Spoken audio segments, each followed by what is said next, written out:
Oh, hey, I'm Nicole Foote. You're watching Soundly Awake. If you're new here, welcome, and if you've been here, thanks for coming back. So you're learning a language, but you feel a little stuck.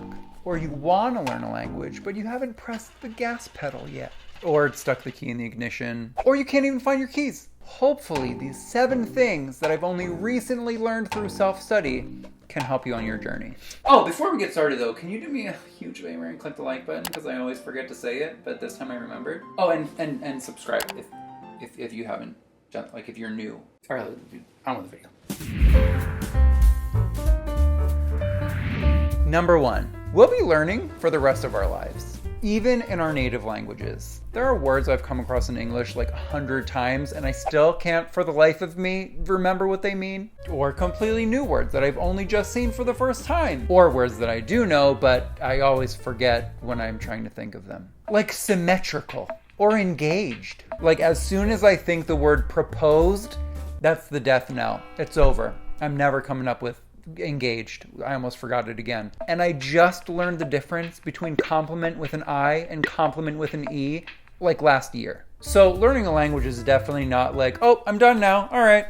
Bye guys. This has been really great. I guess I'll see you later. I'm completely fluent. I know every word that exists. Like, I mean goals, but not realistic. 2, this is when I have to remind myself a lot, learning a language takes time. Okay, so I'm a little impatient when it comes to goals. Like if I start learning something, I immediately want to know everything there is to know about it, which logically I'm like, duh, of course that's not possible. But if you've seen titles like I learned Chinese in a week or fluent in Italian in 7 days, it sort of creeps into your mind that it's a possibility. Spoiler alert, it's not. It's just not.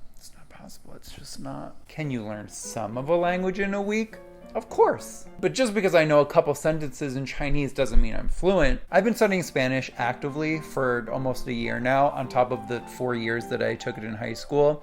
And I still would not feel confident claiming it as a language I know on a resume. But you just gotta remind yourself, if you're trying to learn a language, we're in it for the long haul. Buddy. I'm really worried I'm going to keep saying buddy ironically and then it's going to become part of my lexicon and I don't want that to happen. 3, you have to motivate yourself.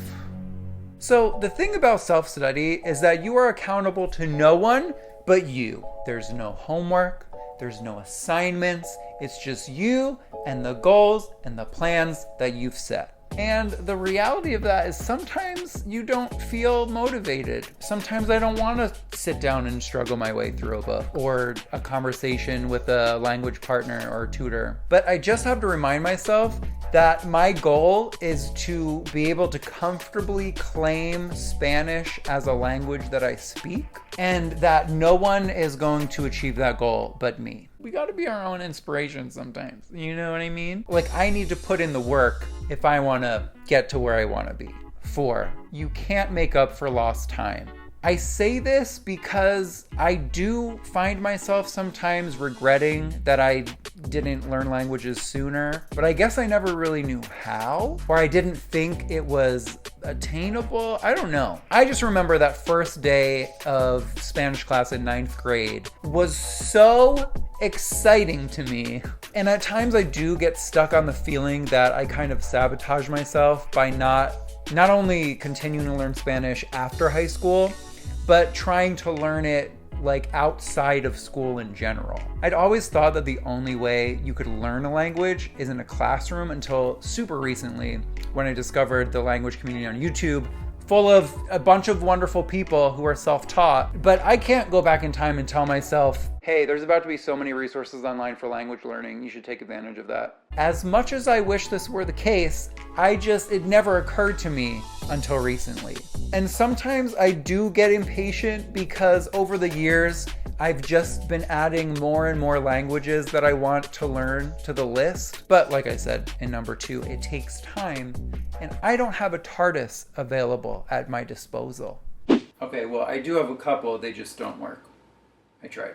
So instead of focusing on the time that I've lost, which really means I just spent it doing other things, I should just focus on what I can do today, again this week, and this month. And I know that this is all possible because of people who have documented their experience on YouTube. And this leads me to number 5 on my list. Don't compare yourself to others. I've gone back and forth on this one a little bit, to be honest, because I do believe that seeing other people's progress is motivating. When it turns sour, though, is when you allow it to negatively impact your learning experience. You should never say to yourself, wow, this person learned so much more French in 6 months than I did in a year. And then you end up being so discouraged that you just give up, or you convince yourself that, well, guess language learning isn't for me.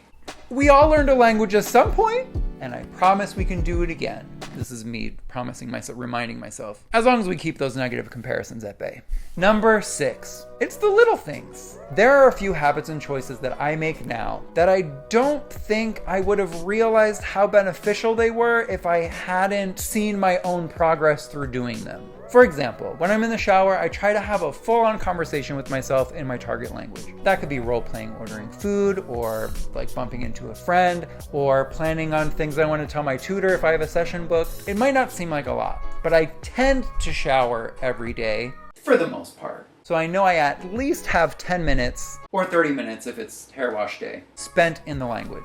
Another one of these choices is when I sit down to watch YouTube videos or Netflix, I try to make sure that I include videos or content in my target language as well. Same goes for putting on music. And if I'm feeling particularly active that day, I'll sit down at my desk and I'll try to focus my attention on understanding the words while I'm like reading along. I also and I mean I'm late, I just started using language learning with Netflix, which is a free Chrome extension that shows you subtitles in your native language and your target language simultaneously. And you can hover over a line and it'll pause it and you can take notes. And I wish I had a TARDIS so I can go back and start using it sooner. And honestly, I've known about this extension for a long time, but I usually watch stuff on my couch, like on my TV. And I've just been highly resistant to using my laptop to watch things. But that said, I'm glad I'm finally using it. The moral of the story is spending a little time every day in a language is key, and making choices to prioritize and include